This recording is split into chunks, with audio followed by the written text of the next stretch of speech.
It was a blistering summer night in Kentucky, 1955. That's how the story begins, with an entire family bursting through the doors of a small-town police station, screaming that their farmhouse had been attacked by aliens. The officer on duty laughed at first. After all, this was Kentucky, not Roswell. But that laughter didn't last long. What he was about to uncover would become one of the most chilling and well-documented cases of an alleged extraterrestrial encounter in American history. For most people, Kentucky brings to mind rolling green fields, racehorses, and good bourbon. But if you ask the locals, they'll tell you the bluegrass state hides something else: legends. Dark ones. There's talk of the hillbilly beast, a Bigfoot-like creature said to stalk the woods at night.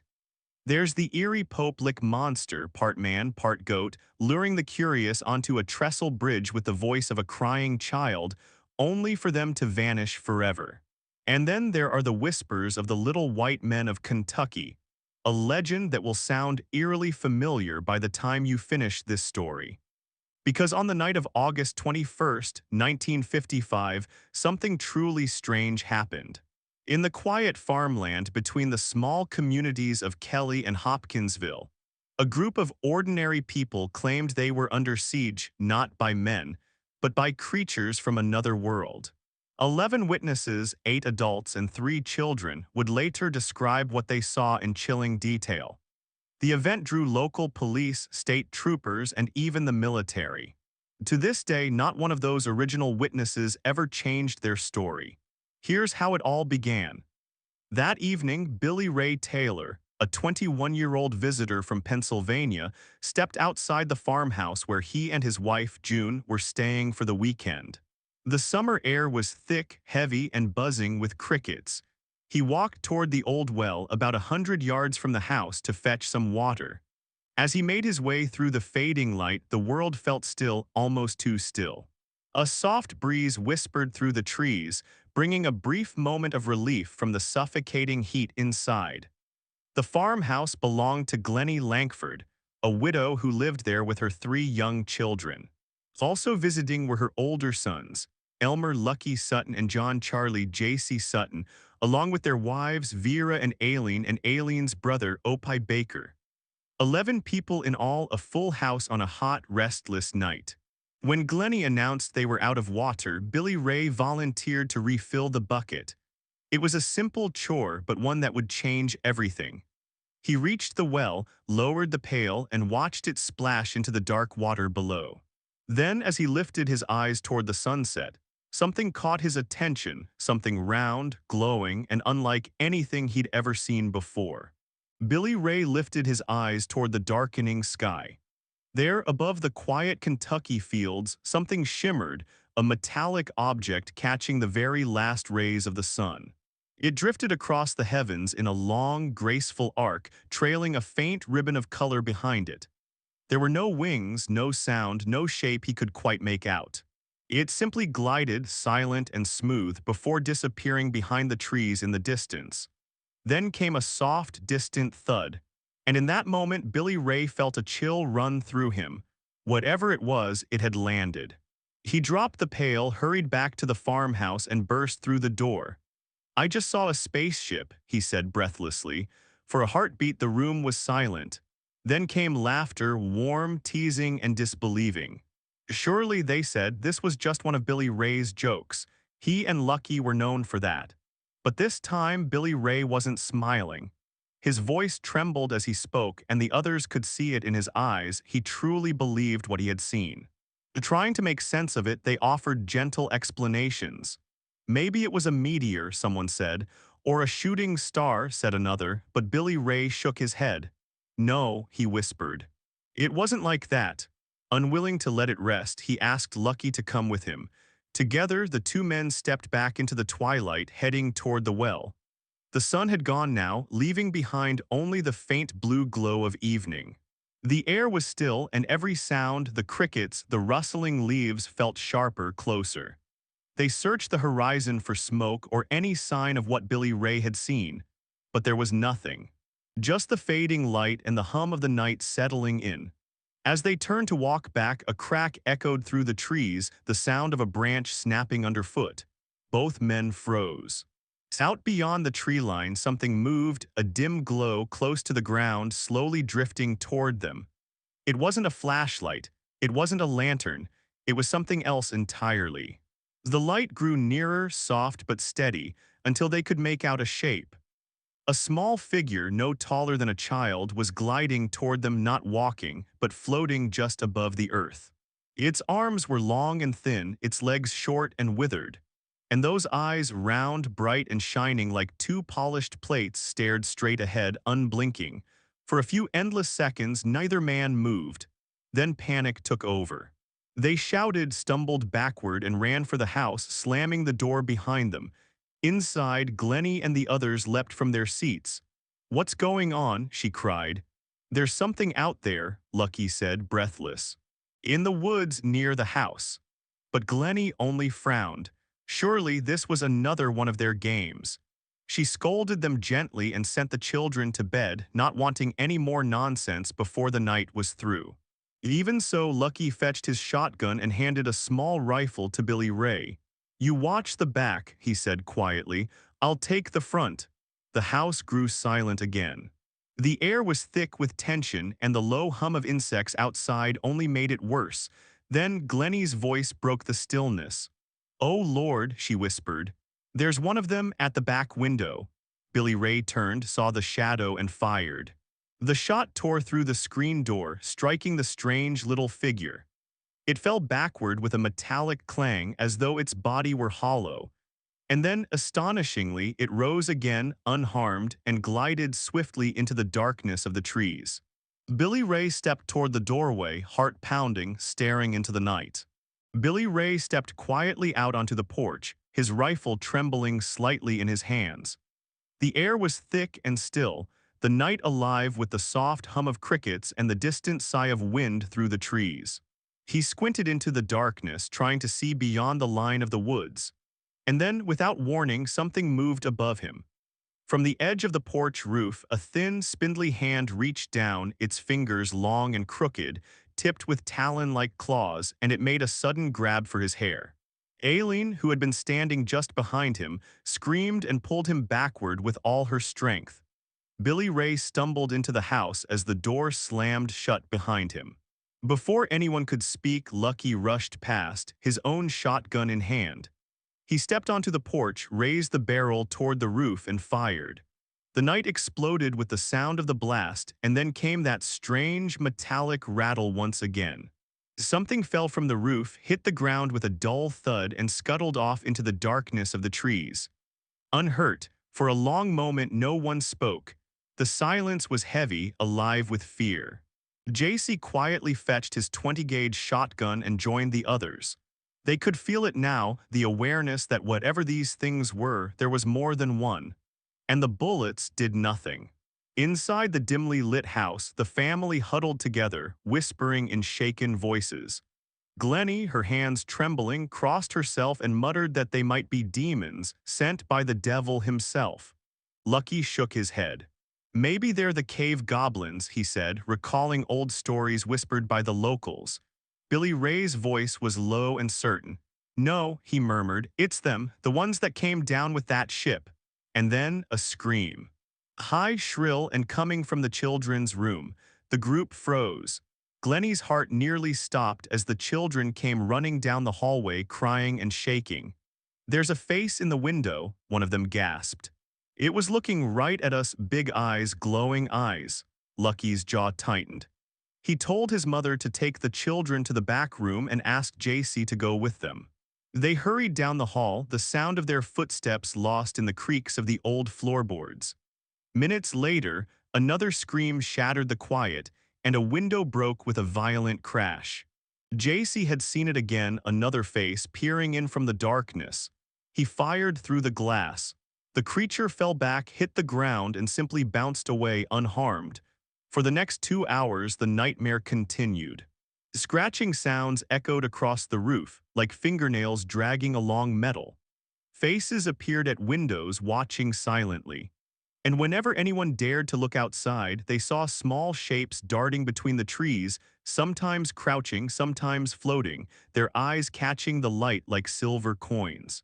They never tried to enter the house, but they stayed close, too close. It was as if they were studying the people inside, drawn especially to the children. Each time one came near, one of the men would fire Lucky at the front, Billy, Ray, or JC at the back. Between them, they fired well over 100 shots into the night, but it made no difference. Still the creatures moved. Still those eyes glowed. Still that strange metallic sound echoed whenever a bullet struck. At last, around 11:30 p.m., the activity stopped. The woods fell silent. The family hesitated, listening, but the night remained still. The strange visitors were gone, at least for now. Without wasting another moment, they gathered the children and piled into their two trucks. Engines roared to life, and the tires kicked up dust as they sped down the dark country road toward Hopkinsville.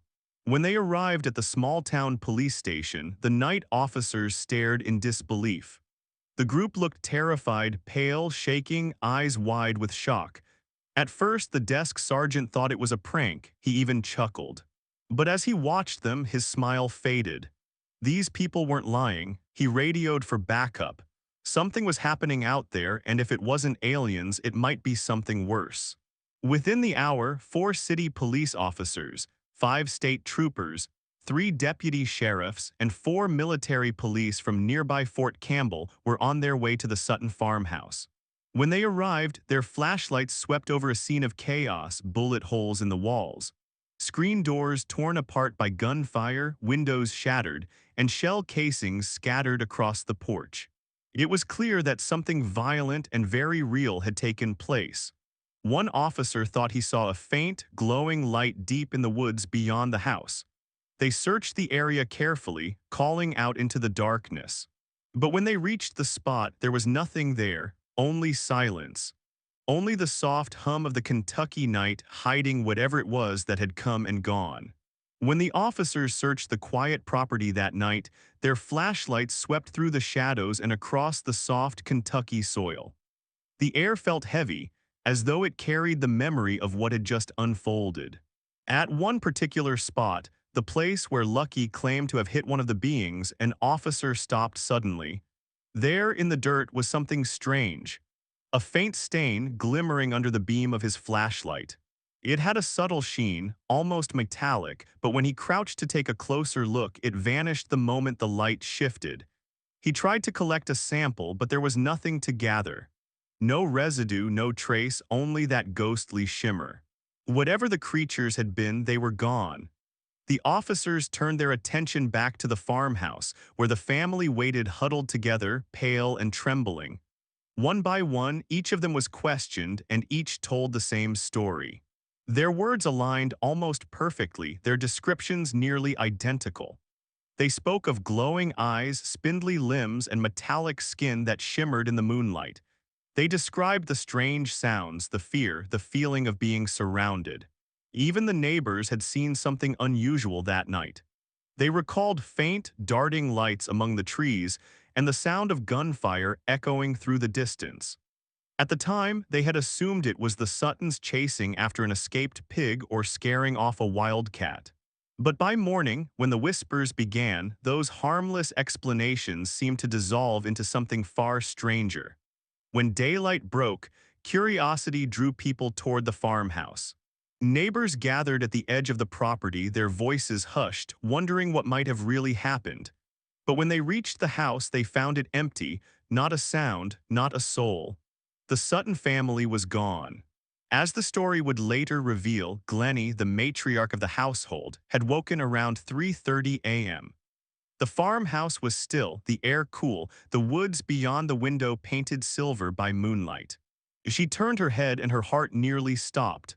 There, just inches beyond the glass, was a face. Pale, round, with those same enormous glowing eyes staring back at her. The creatures had returned. Her scream shattered the silence, and within moments the others rushed in. But the face was gone, leaving only the echo of her terror and the faintest tap of something moving away outside. As the first streaks of sunlight crept over the horizon, the fear became too much to bear.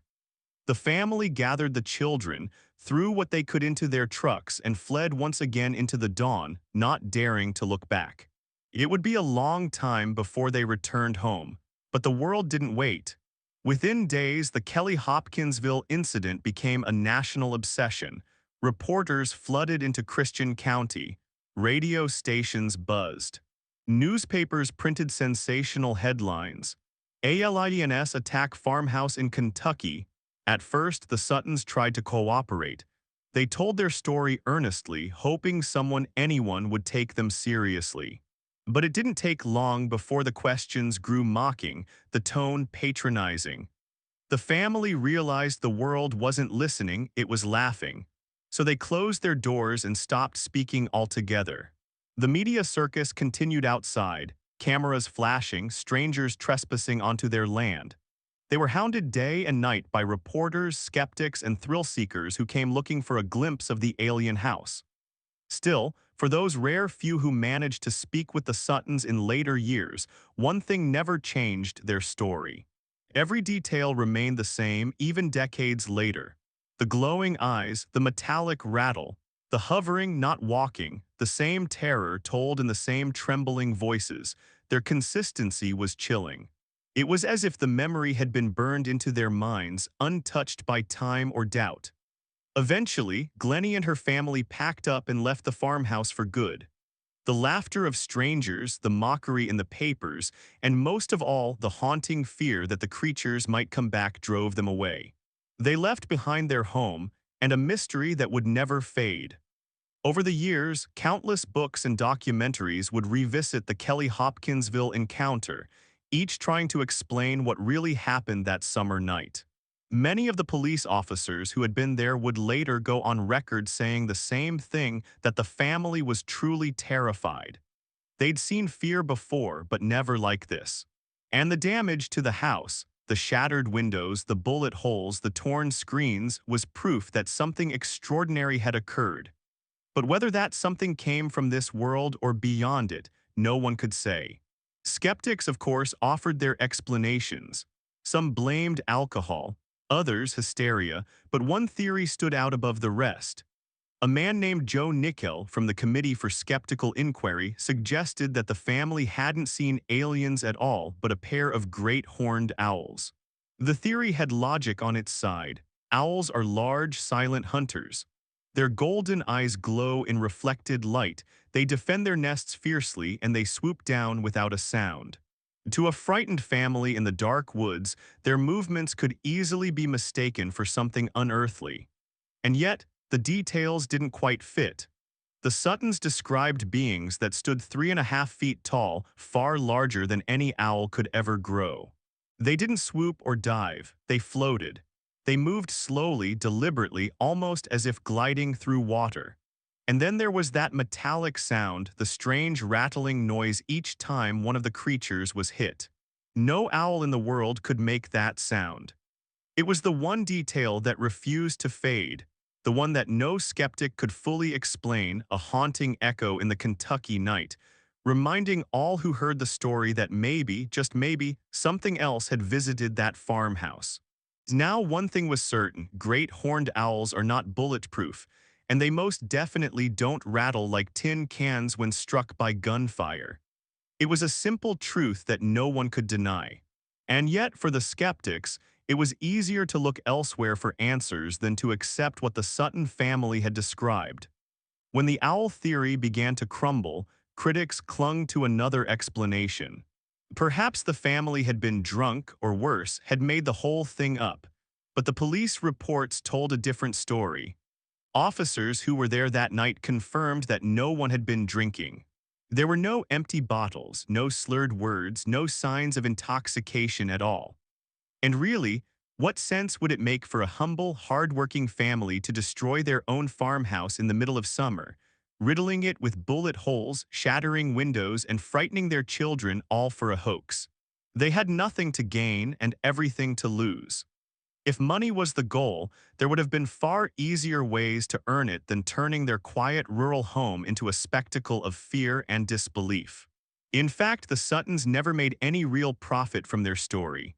They were offered interviews, book deals, and appearances, all of which they declined.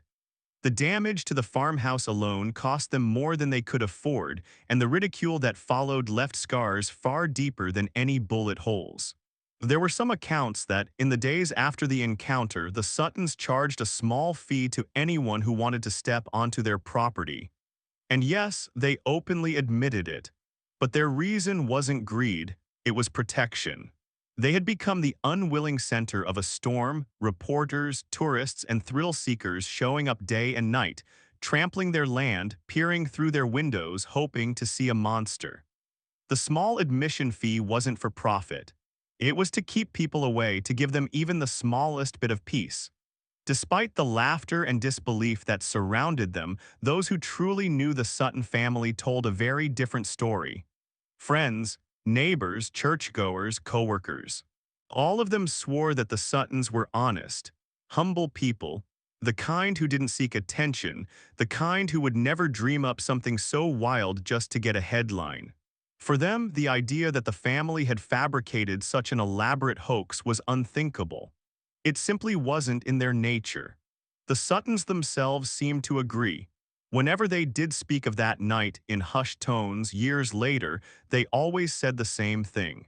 They had been the reluctant victims of something they could neither explain nor forget. And the less they had to do with it, the better. Still, the echoes of that summer night refused to fade completely. The story of the Kelly Hopkinsville encounter lingered like a ghost in Kentucky's history, whispered about in diners, in old radio shows, and in books that line the shelves of curious minds. Then, decades later, in the spring of 2012, something strange happened again. It began quietly far from the Sutton farmhouse. A report surfaced of small, pale figures sighted near a rural property, their movements eerily similar to those described back in 1955. The details were sparse, the witnesses few, but the resemblance was undeniable. To those who remembered the old story, the question crept back into the light, a question that had never truly been answered. Had the Kentucky Goblins returned? In our previous episode, we explored the chilling events that unfolded one sweltering Kentucky night in the summer of 1955, when an entire family claimed their home was under siege by strange, otherworldly beings.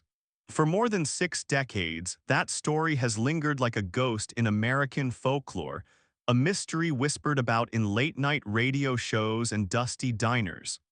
But what if I told you it happened again? And not in some distant past, but in 2012. The following is the transcription of an email sent to paranormal investigator Greg Newkirk, founder of Week in Weird. It arrived quietly in his inbox on April 22, 2012, an ordinary date that would soon mark the beginning of something extraordinary. The email began with these words: "Hello, my name is Dr. David Christie. I received your contact information through a mutual acquaintance who assures me that you are well equipped to investigate peculiar problems. Furthermore, I believe you may have an interest in these events beyond any compensation I can offer. For the past 6 months, I've been living in a small rural home on the border between West Virginia and Kentucky, where every single night my family is assaulted by creatures that I believe are not of this world." Dr. Christie described these beings as small, the size of children, but horribly misshapen. They had no real faces, only slick, oily eyes that caught the moonlight and thin, lipless mouths that seemed to twitch when they spoke, or rather when they chirped. According to him, these beings would peer through his children's bedroom windows, watching them sleep, whispering to one another in strange, bird-like trills. Sometimes they would scratch at the window frames. Other times they tried the doors, and then came the line that froze Greg in his chair. "Last month they took my dog." Dr. Christie claimed that local authorities refused to believe him. Police dismissed the reports, saying it must have been coyotes or raccoons. The Game Commission told him to set traps, but nothing, no traps, no cameras, no locks seemed to stop them. He believed the creatures came from an abandoned mine at the edge of his property. He'd seen faint lights flickering there at night. Sometimes, when the wind was still, he swore he could hear the chirping echoing up from below. Though I'm armed, he wrote, I'm far too frightened to enter the mine alone. I've asked friends to come with me, but no one will, and I can't blame them. I'm convinced the only way to end this is to collapse the mine itself. Then came his offer. If you are prepared to assist me in this matter, I can offer you full permission to record and document everything under one condition: anonymity. I can guarantee you evidence of these creatures, which I assure you are not wild animals. Please respond as soon as possible, thank you. To most people, it might have read like a prank, but for Greg, something about the tone, the structure, the fear buried between those lines, it felt real. Still, he was no fool. He'd received countless emails from self-proclaimed witnesses before. And besides, Ghost Hunters Incorporated, the tongue-in-cheek group he once ran in his youth, had long been defunct. The website hadn't been updated in years. Yet somehow this mysterious Dr. David Christie had found it. Greg decided to write back. He explained that he had no experience with extraterrestrials or with explosives for that matter, but he was willing to listen. If Dr. Christie could send evidence, photos, or even recordings, Greg would take a look. He hit send, expecting that to be the end of it. But the next morning, when he opened his inbox, there it was, a new message from Dr. Christie. Thank you for the prompt response, it began. I do not blame you for being skeptical. I appreciate your open mind about my situation. And I'm more. The message ended abruptly, cutting off mid-sentence as if something or someone had stopped him from finishing it. Dr. David Christie wrote again, his tone still polite but now heavy with exhaustion. I'm more than happy to provide as much information as I can, he began. I was given your contact information by a man named Terry Wrist. It seemed, at first, like the kind of strange name that might belong in a local tall tale. But as the details unfolded, Greg realized this was no joke. David explained that when the strange disturbances first began, he had turned to one of his few personal friends, someone who shared his interest in the unusual, in the fringes of science and the paranormal. That friend, in turn, passed along David's story to a man who had once dealt with similar experiences. I accepted his offer, David wrote. Within a week, I was told that the man had long since retired from pursuits of this kind, but was willing to share the contact of someone who might still help. That someone was you. David confessed that he had no idea why he'd been chosen. He didn't know this Terry Wrist personally. He only knew that someone somewhere thought Greg was the right person to handle what was happening on his property. Then came the first solid clue. I live in Pike County, just outside a small town called Helier, Kentucky, he wrote. Helier sits between the borders of Virginia and West Virginia, about 30 to 60 minutes in either direction. The whole region is quiet, remote. Small towns scattered like whispers across the hills. You can go days without seeing another human being. David had moved there, he said, for the peace and quiet. But instead, he found something else entirely. I've lived here just under 7 months, he continued, and in that time the majority of the harassment has occurred within the past 3. I first noticed something strange in December. That's when I began to keep a record of everything. At first, it was subtle tracks in the snow around his home, footprints that looked human but weren't. The heel was missing and the gait was all wrong. At first, I thought it must be some animal, he wrote, something I'd never seen before. But after a few weeks, I began to suspect that I was being watched, maybe even taunted, by a group of individuals who knew I was new to the area. It escalated quickly. David couldn't keep his dog outside anymore. Every night, the poor creature would bark itself hoarse, trembling until he finally brought it back inside. Then came the missing toys, the open shed doors. The feeling that something was moving around his yard while the family slept. I called the police, David explained. They took a report, but made it very clear they weren't interested unless someone got hurt or something major was stolen. Then came January. One morning at breakfast, his 5-year-old daughter looked up from her cereal and said something that froze both parents in place. Daddy, she said, The kids without hair were playing in the yard last night. At first, he thought she was dreaming. But when he and his wife pressed for details, she simply smiled and said, they were bald like Grandpa, and they didn't wear any clothes.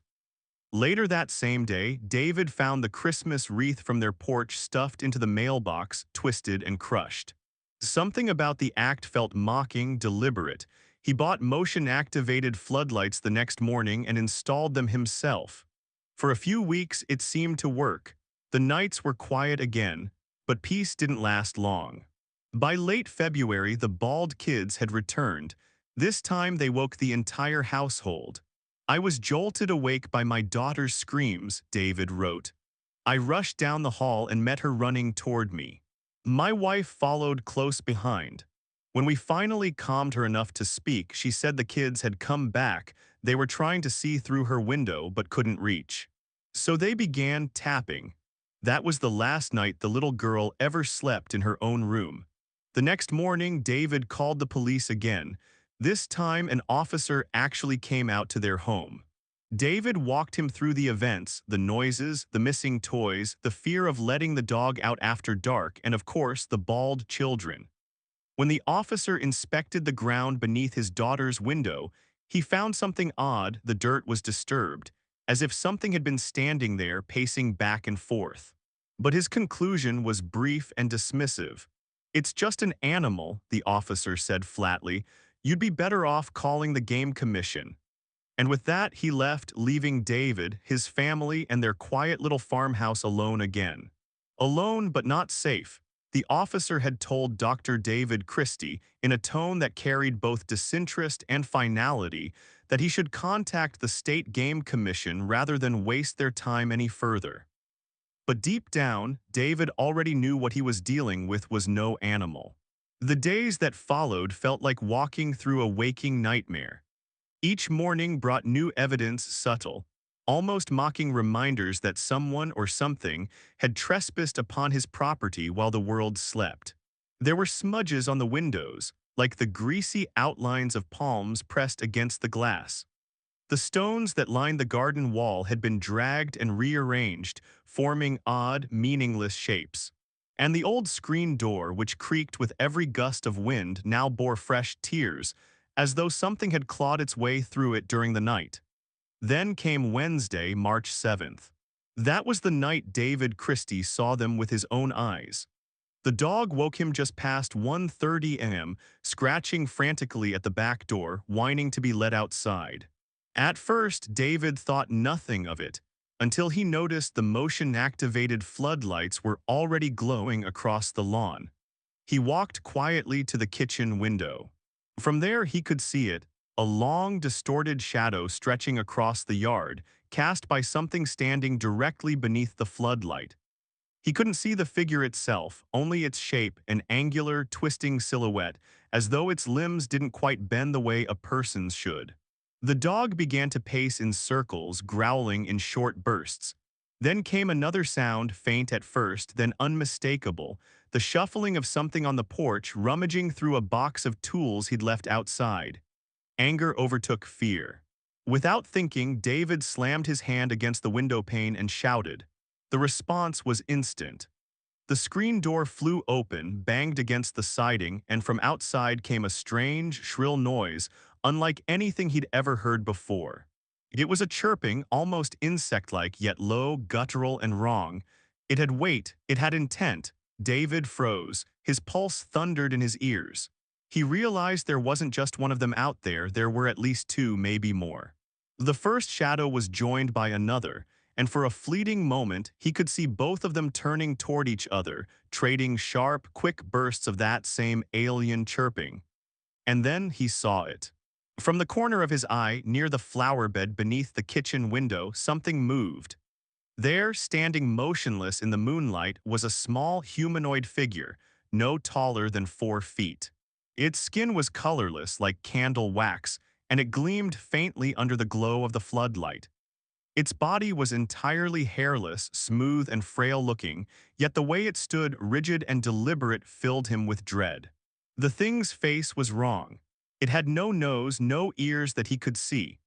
Just two enormous, glossy eyes, round like polished stones, reflecting the light in a way that made them look alive, wet and shimmering like the eyes of a bird.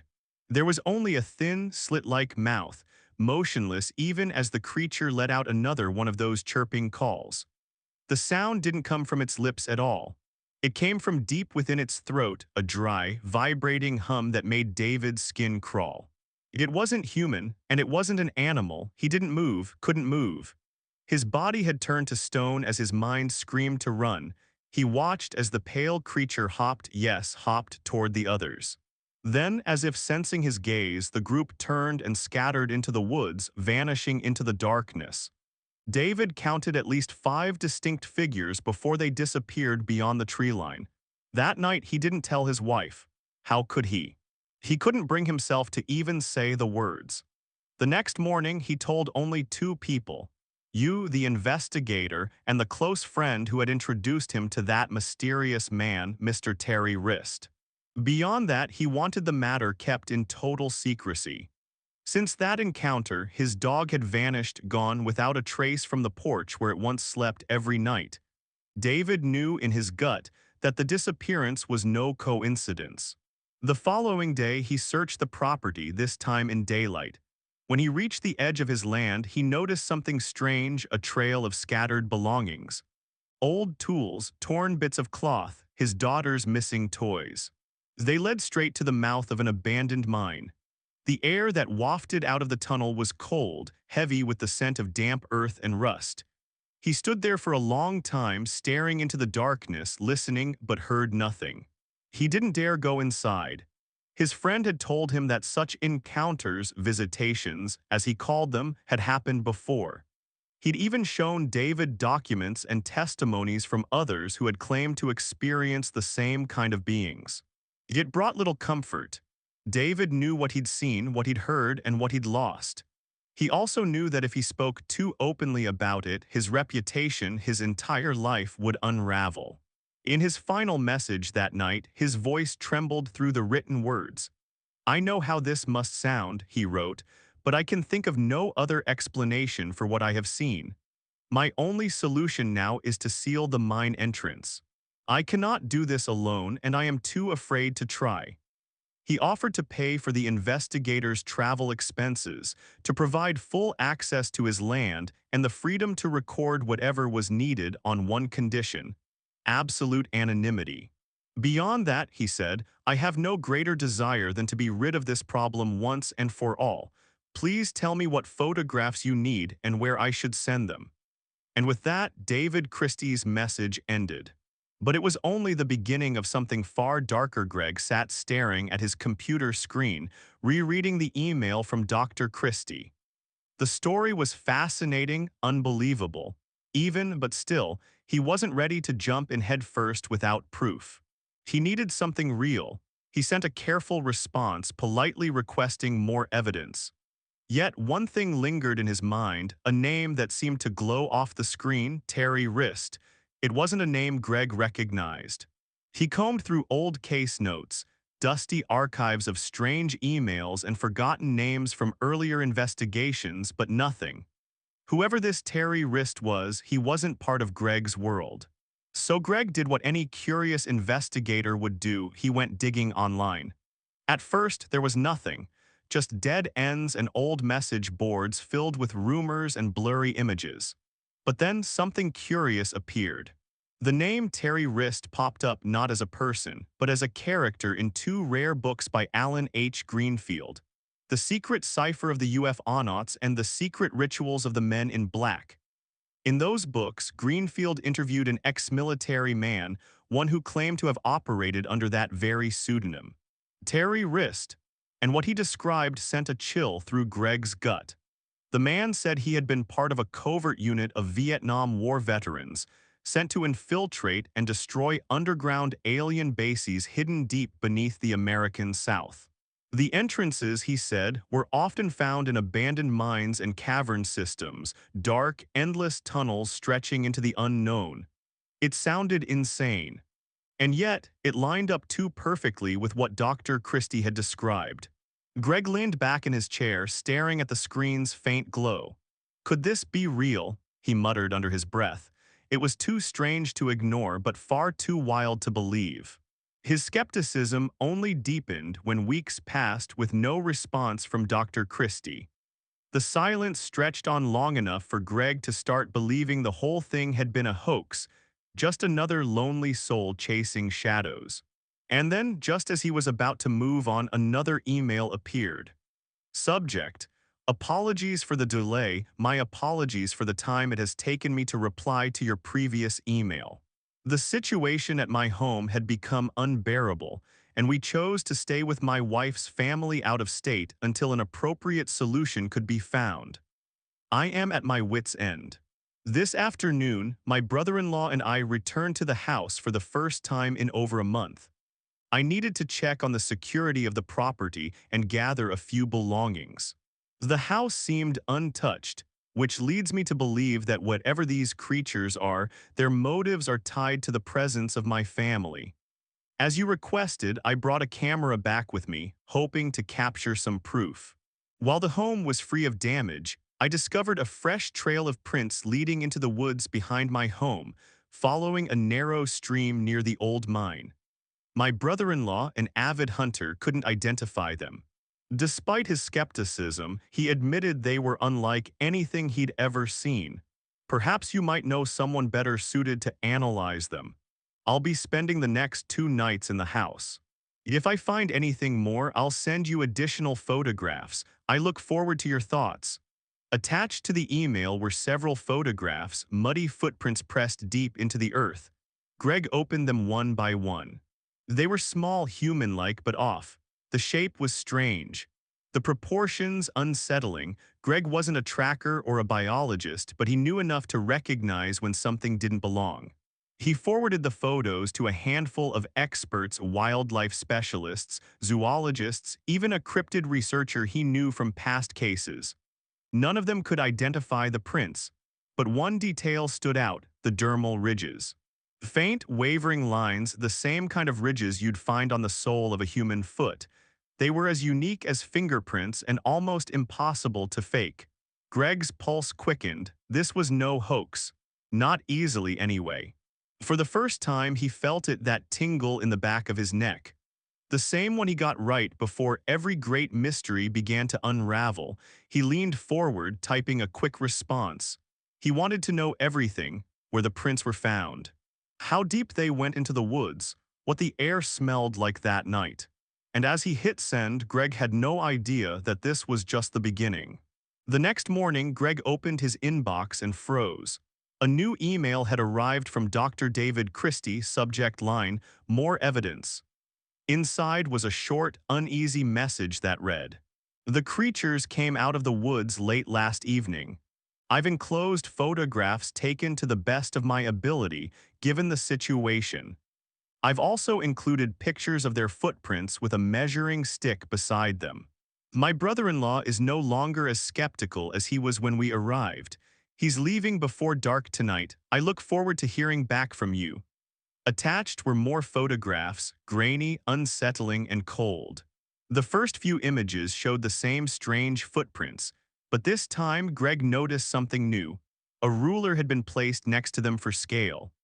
Each print was only about half the length of a human foot, with 3 long, thin toes and no heel at all, as if whatever made them walked tiptoed across the earth. They were clearly the markings of a biped, 2-footed, deliberate, and intelligent. There were no paw marks, no signs of crawling, just 2 feet moving upright through the mud. As Greg studied the photos, a chill crept up his spine.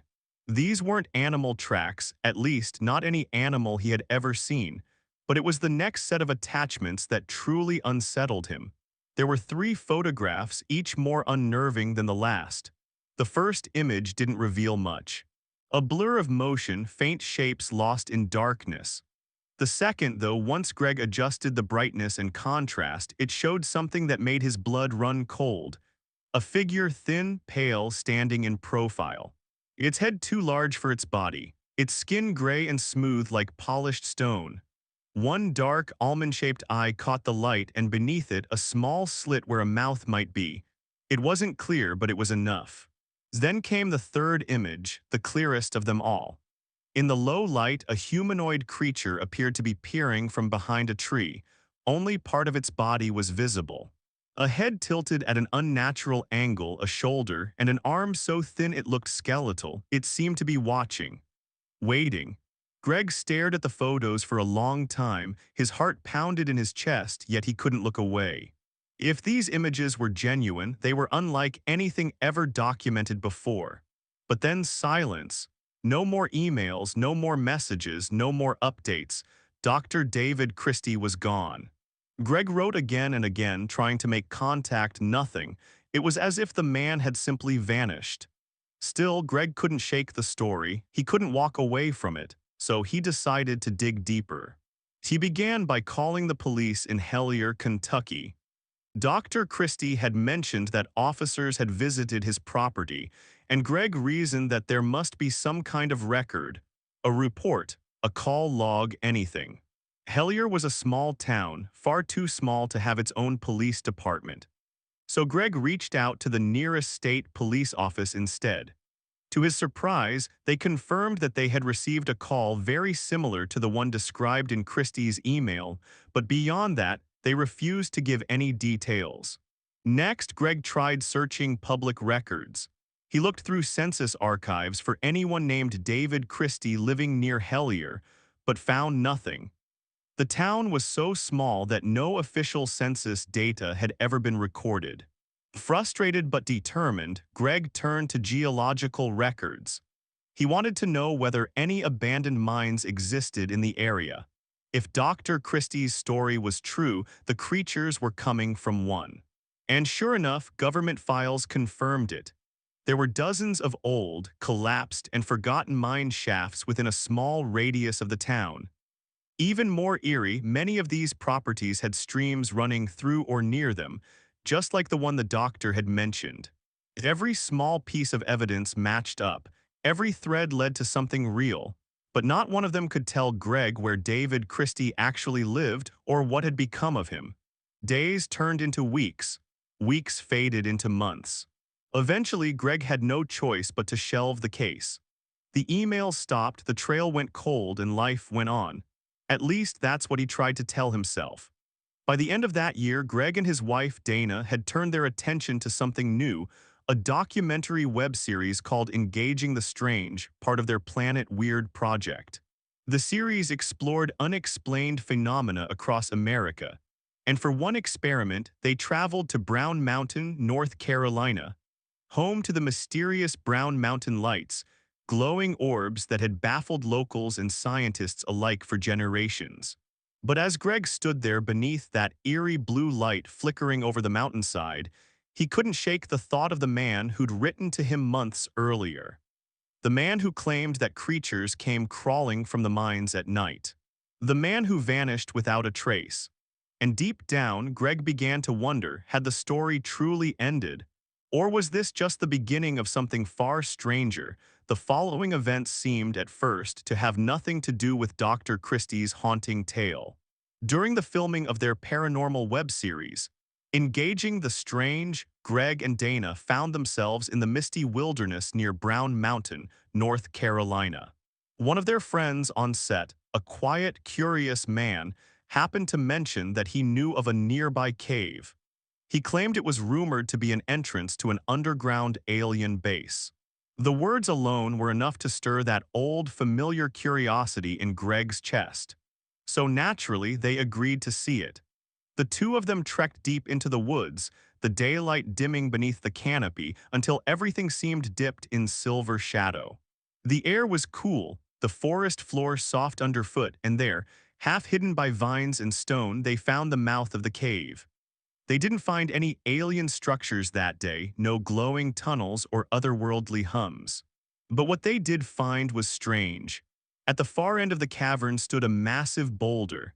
It didn't belong there, it didn't match the texture or color of the rock around it. It looked almost placed as though it were hiding something behind it.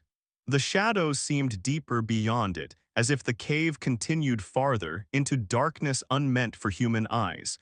It was a curious discovery, but nothing more. Greg and Dana laughed it off as a welcome distraction from filming and went about their day. But that lightheartedness would not last long. 5 months later, when the incident had almost faded from memory, Greg's inbox pinged with a new message. The sender's name froze him in his chair. Terry Wrist. The message was short. It read, "Why did you stop when you were so close? I have something for you, 1 week." Greg blinked at the screen. At first, he was sure someone was joking, a prank from a fan maybe.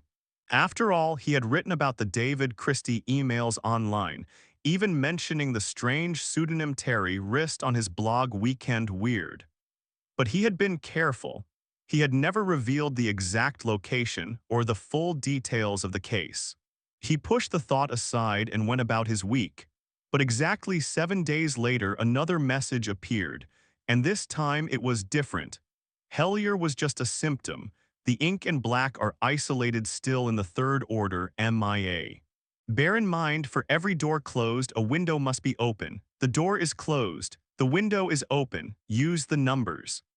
Attached to the message was a photo, an aged, yellowed piece of paper, the edges curled and torn, covered in a line of 16 cryptic numbers. Greg stared at it, then he stared again.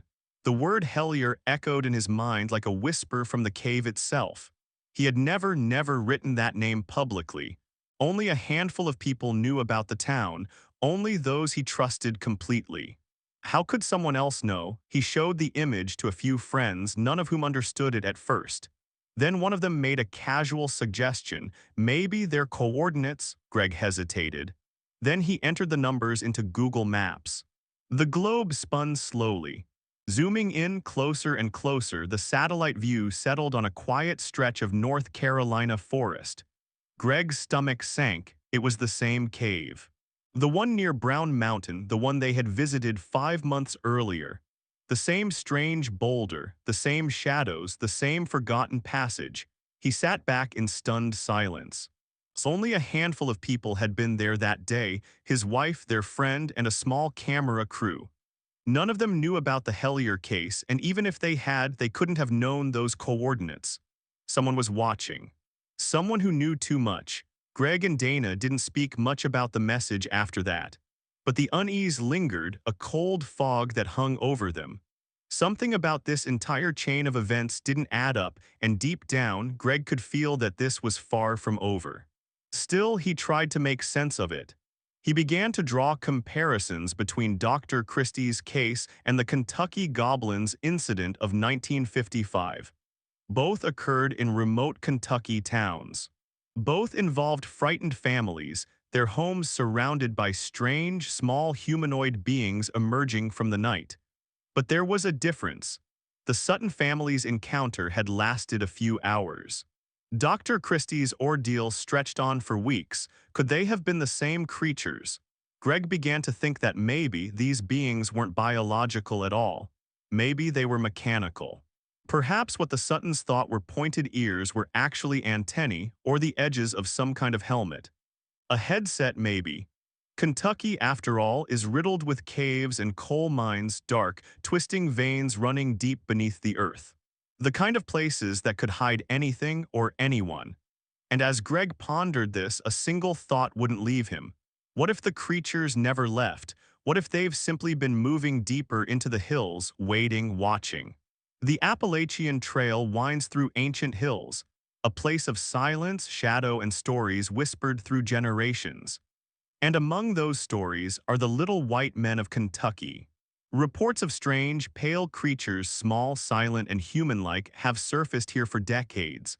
Some call them goblins, others visitors, but whatever they are, they never seem to go away. One of the most chilling encounters came in 1990. A 14-year-old boy named Donald Patton was playing alone on his family's property in eastern Kentucky. He spent the evening tossing rocks in a boulder field behind the house, a place where the land sloped down gently toward the woods. Normally, his cousin Eric would join him, but that day Donald was alone. As the sun dipped below the horizon, the shadows lengthened. Donald sat down on a rock to rest when he heard his father call from the porch below. "You boys get in here, it's getting late." Donald stood, brushing the dust from his jeans, and began walking back toward the house.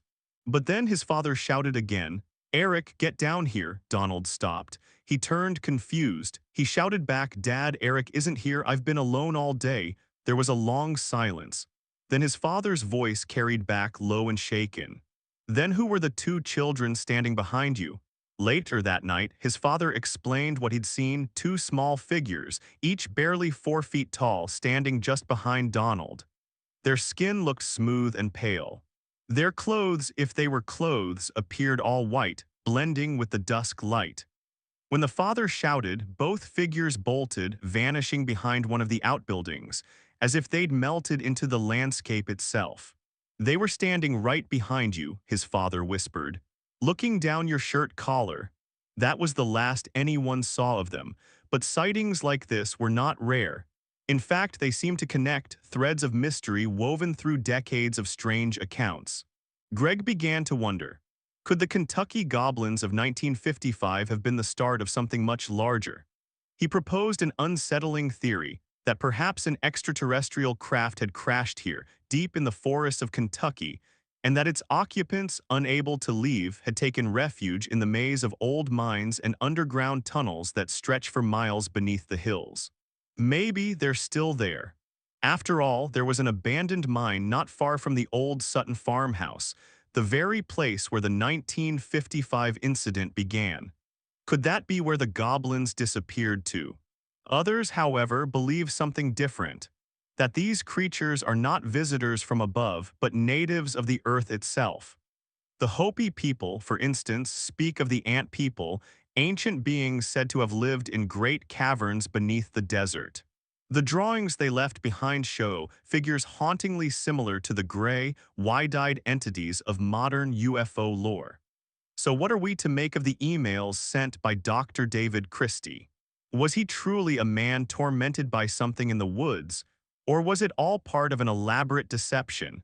Much like the original Kentucky Goblins case, the truth remains elusive, hidden somewhere between fact and fiction. Greg never heard from Dr. Christie again, nor did he ever hear from the mysterious Terry Wrist. It has now been years since their last message. In 2019, the team at Planet Weird released a 5-part documentary series titled Helier. It followed Greg and Dana's journey to uncover the truth, to find the farmhouse, the mine, or even David Christie himself. The documentary is available online, a haunting, slow descent into the unknown. During filming, they nearly confirmed their suspicions that the entire case might have been a hoax. By tracing the digital fingerprints of the emails, they found something unexpected. The messages hadn't come from Kentucky at all, but from Ajax, Ontario, Canada. Still, it's entirely possible that Dr. Christie had used a VPN to hide his real location, perhaps for privacy, perhaps for fear. There were other inconsistencies too. In one email, he called his dog she, in another he. Maybe it was a mistake, or maybe he had more than one pet. Whatever the case, the emails themselves and the eerie photographs attached remain some of the most intriguing pieces of modern paranormal history. The images might show creatures lurking in the dark, crouched in the shadows of the Kentucky woods, or they might show nothing more than imagination and chance. But they leave us wondering, what if it was all true? What if there really was a man named David Christie hiding in the hills, writing desperate messages into the void? A man who saw something he wasn't meant to see. If so, we can only hope that he found peace. And if you ever find yourself wandering through the quiet woods of Kentucky and you come across the mouth of an old mine, don't go inside. Some doors were never meant to be opened.